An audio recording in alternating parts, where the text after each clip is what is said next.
Buikwe district is a district founded in the central region of Uganda, located within the African continent.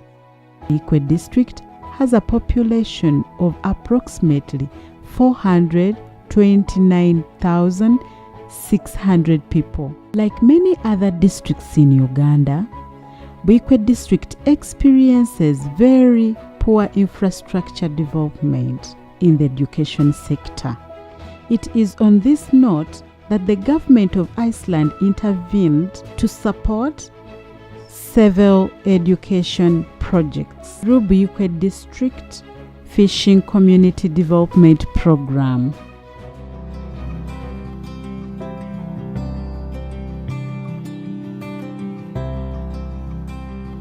I'm Sir Sizichisto Julius, District Education Officer, Buikwe District. I want to take this opportunity today to inform our stakeholders that the district has been in place since 2010. That's when it broke out from Mukono District. And the area of education, initially when we were within Mukono District, Buikwe District was a county and very far county by that time. So it meant that many education infrastructures in the region were poor. In most cases, poor education infrastructure had birthed lower quality of education, and most of the learners could not know the value of education. Before Iceland came in to help, the education sector was doing bad. My name is Nachinji Merukoreti, head teacher, 6th Church of Uganda Primary School. In fact, before I said the program, we had some challenges as a school. We had no teachers' houses. We are lacking cooking places, those are the kitchens. We were lacking supplementary readers and even course books for children to use during the process of learning and teaching. We had even a shortage of teachers. We found 3 classrooms in place, yet those classrooms had 360 learners. 3 classes would sit in the same room. 1 class would sit facing in the east, another in the west, and another would be seated facing the south. Sometimes I would wonder how my children would study in such an environment. Before the Iceland Education Project, we had 700 pupils. After renovating the buildings, we now have 1,600 pupils. Another challenge was hunger. Before this program came, the community were facing great challenge of feeding children.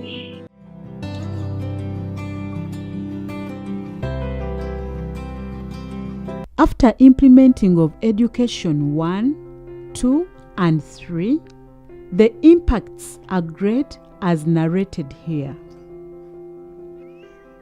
We are very happy for this project that has helped us so much. As you can see, buildings have been constructed. They also gave us desks for learners to sit on. They gave us books and bookshelves. We have benefited a lot under Education 1 and Education 2. We have seen 46 schools, and out of those ones we have 4 secondary schools which have been completely built. Even the 42 primary schools in those areas have been constructed. As we have moved around, we have seen complete schools, whereby, what do I mean by a complete school? All the 7 classrooms have been built in these schools. They gave us solar energy. This has helped us to improve on the academic standard. My name is Kanyike Nelson, head teacher, Nyenga SS Chiguru.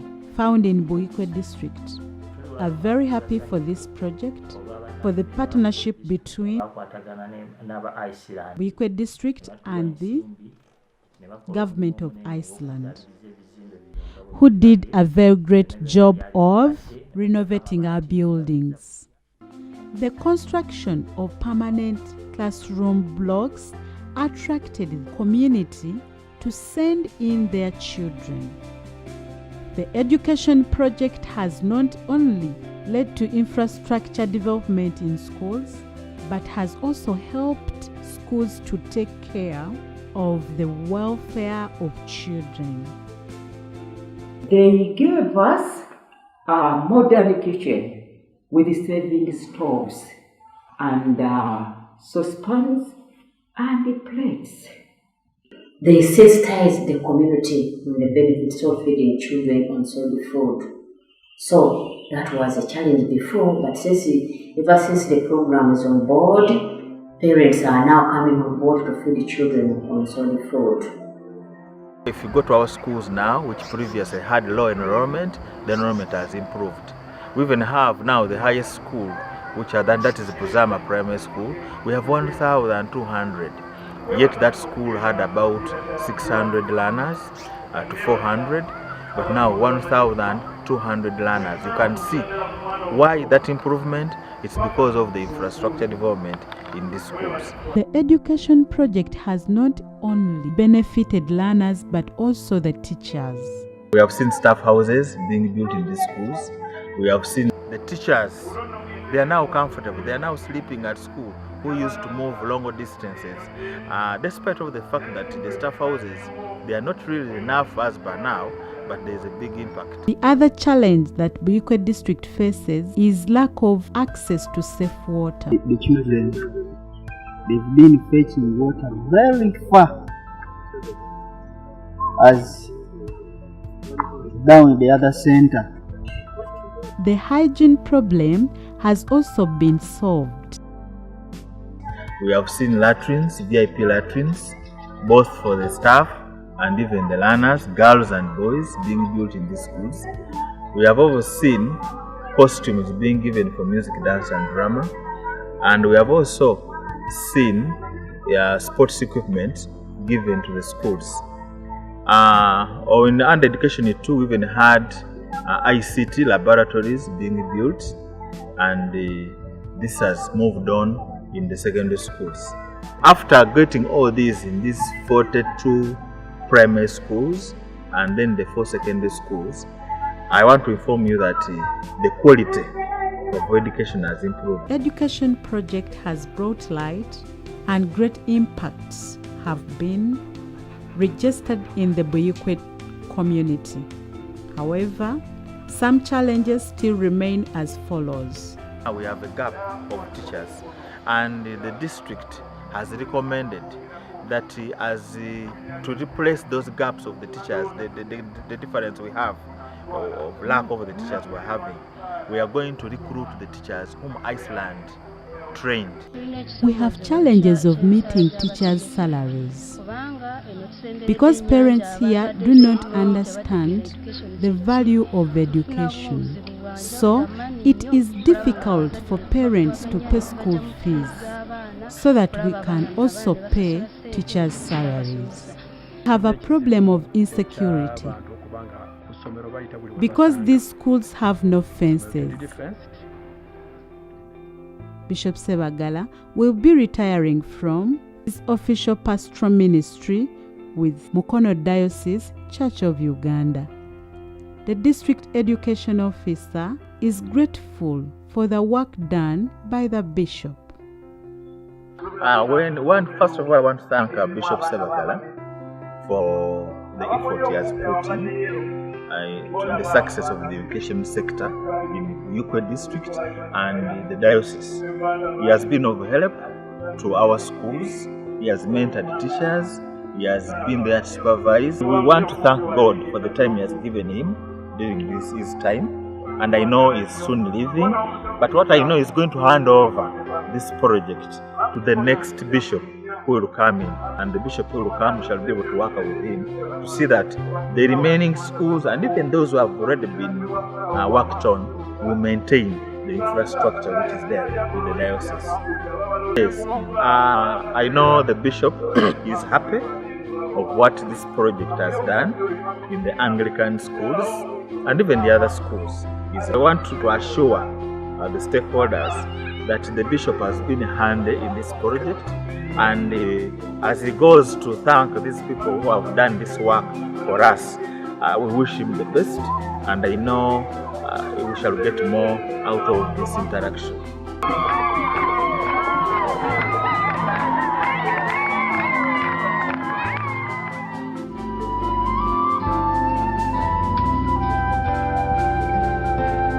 Bishop Sebagala is also grateful for the work done by the government of Iceland. I want to express my sincere thanks and gratitude for the work they have done for us, more especially constructing number of schools within our area, within my diocese. I want to thank them so much. Many of our schools have become a very big challenge. As a practice, the church begins schools because it is through education that people can read the Bible and also get to learn more about God. These schools are many, and they are helping a very big population of young people. Most of those schools which were started long ago had actually become very old. So it was a blessing for us because they have renovated 22 schools, which schools they have actually made them new. And we find that these schools which have been renovated, they have attracted so many young people joining them because young people want something good. These schools, they have games, they can do music, dance and drama. When you enter to their class, it's fantastic. So you find that a child is free to study from wherever. Bishop Sebagala still sees the need of empowering the young people, and this is something he plans to do even after his retirement. I feel that there is a lot to be done among young people. And when we talk of sensitizing, changing the mindset, and helping them to understand, I believe that even when I retire, I will not keep quiet. I will continue advocating and also helping these young people to get to understand and to face reality. In his conclusion, Bishop Sebagala wishes that the government of Iceland would extend the education program to the neighboring districts around the water showers. I would really say that it's our prayer that Iceland stretches to even Kayunga district, because Kayunga district has a number of schools, and when you consider the performance in education is quite low. I believe that with the hand stretched to that area, then the education standard will be raised, and I believe that our diocese will not remain the same. The leadership of Buikwe District, Mukono Diocese Church of Uganda, and the community at large extends their sincere gratitude to the government of Iceland for the support given unto them